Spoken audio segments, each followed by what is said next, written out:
নমস্কার বন্ধুরা, গোপলু কিচেনে আপনাদের সবাইকে স্বাগত জানাই। আজকে আমি বানাবো বাঙালিদের অতি পরিচিত একটি পিঠার রেসিপি, সরু চাকলি পিঠা। একদম সহজ পদ্ধতিতে আতপ চাল এবং সেদ্ধ চাল দিয়ে আজকের এই পিঠার রেসিপিটা আমি বানিয়ে দেখাবো। চলুন তাহলে বন্ধুরা শুরু করা যাক আজকের এই পিঠার রেসিপিটা। আমি এখানে চায়ের কাপের 3 কাপ সেদ্ধ চাল নিয়েছি। চালটা ভালো করে ধুয়ে নিয়েছি। দেখুন এইরকম একটি কাপ নিয়েছি চালটা মাপার জন্য। আর অন্য একটি পাত্রে 1 কাপ আতপ চাল নিয়েছি, সেটিও আমি জল দিয়ে পরিষ্কার করে ধুয়ে নিয়েছি। এবার ঢাকা দিয়ে আমি 7 থেকে 8 ঘন্টার জন্য ভিজিয়ে রাখবো দু রকমই চাল। দেখুন 7 থেকে 8 ঘন্টা ভিজিয়ে রাখার পর চালগুলো ভালো মতো ভিজে গেছে। এবার আমি চালগুলিকে একটি মিক্সিতে বেটে নেব ভালো করে। অল্প একটু জল দিয়ে চালটা ভালো করে বেটে নেব।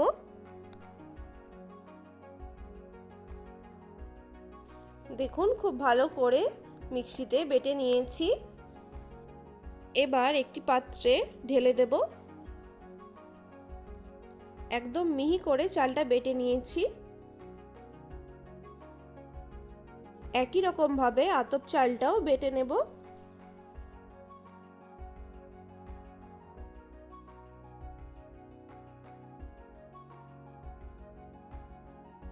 আতপ চালটাও বাটা হয়ে গেছে। এখানে আমি আতপ চাল আর সেদ্ধ চাল আলাদা আলাদা করেই বাটলাম। দু রকম চাল একসাথে বাটতে গেলে আঠালো হয়ে যাবে, তখন খুব ভালো করে বাটা যাবে না। এবার আতপ চাল আর সেদ্ধ চাল একসাথে মিশিয়ে দেব। ব্যাটারটা অনেক ঘন আছে, সেই জন্য আমি এতে 2 কাপের মতো জল অ্যাড করব। আমি যেই কাপে চাল নিয়েছিলাম সেই কাপেরই 2 কাপ জল অ্যাড করলাম। এবার সমস্তটা ভালো করে মিশিয়ে দেব। ভালো করে মিশিয়ে নিয়ে এবার এর মধ্যে স্বাদ মতো লবণ দিয়ে দেব। লবণটাও ভালো করে মিশিয়ে নিচ্ছি। দেখুন ব্যাটারটি ঠিক আমার এই রকম পাতলা হয়েছে। এর থেকে বেশি ঘন রাখা যাবে না। এই রকম পাতলা থাকলে পিঠাগুলো একদম পারফেক্ট হবে। এবার একটি বাটিতে সামান্য পরিমাণে সাদা তেল নিয়ে নিচ্ছি। একটি তাওয়া বসিয়ে দিয়েছি। তাওয়ার ওপর সামান্য একটু তেল ব্রাশ করে দিচ্ছি। তাওয়ার ওপর অল্প একটু জল ছিটিয়ে দেব যাতে তেলটা উড়ে যায়। এবার একটি টিস্যু পেপার দিয়ে এভাবে মুছে দিচ্ছি যাতে চালের ব্যাটারটা খুব ভালোভাবে তাওয়ার চারিদিকে ছড়িয়ে যায়। এরপর বাটিতে করে হাফ বাটির মতো ব্যাটার তাওয়ার ওপর দিয়ে দিলাম। তাওয়ার ওপর দিয়ে এভাবে একটু ঘুরিয়ে নিচ্ছি। এরপর 2 মিনিটের মতো আমি পিঠাটা তৈরি হতে দেব। আর অবশ্যই ওই সময় গ্যাসের ফ্লেমটা লো টু মিডিয়ামে রাখতে হবে। 2 মিনিট পর খুব সাবধানে এইরকম একটি স্প্যাচুলা বা খুন্তি দিয়ে পিঠাটা তাওয়ার সাইড থেকে তুলতে হবে। দেখতেই পাচ্ছেন পিঠাটা খুব সহজেই তাওয়া থেকে উঠে আসছে, তাওয়ার গায়ে লেগে যাচ্ছে না। আর পিঠাটা কতটা পাতলা হয়েছে দেখুন। আমি এই পিঠাটা তাওয়ার ওপর বানিয়েছি।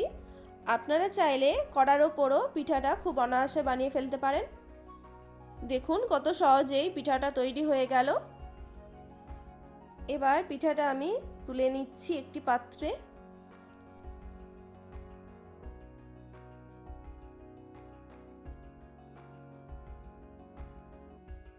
একইভাবে আরেকটি পিঠা বানিয়ে দেখিয়ে দিচ্ছি।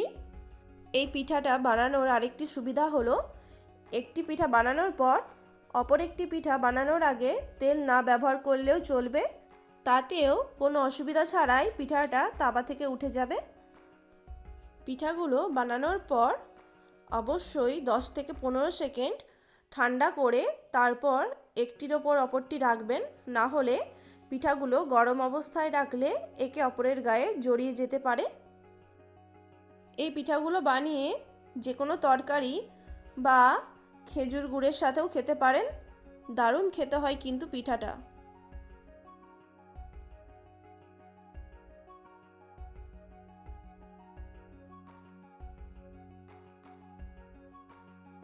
আজকের এই সহজ সরু চাকলি পিঠা রেসিপিটা কেমন লাগলো অবশ্যই কমেন্ট করে জানাবেন।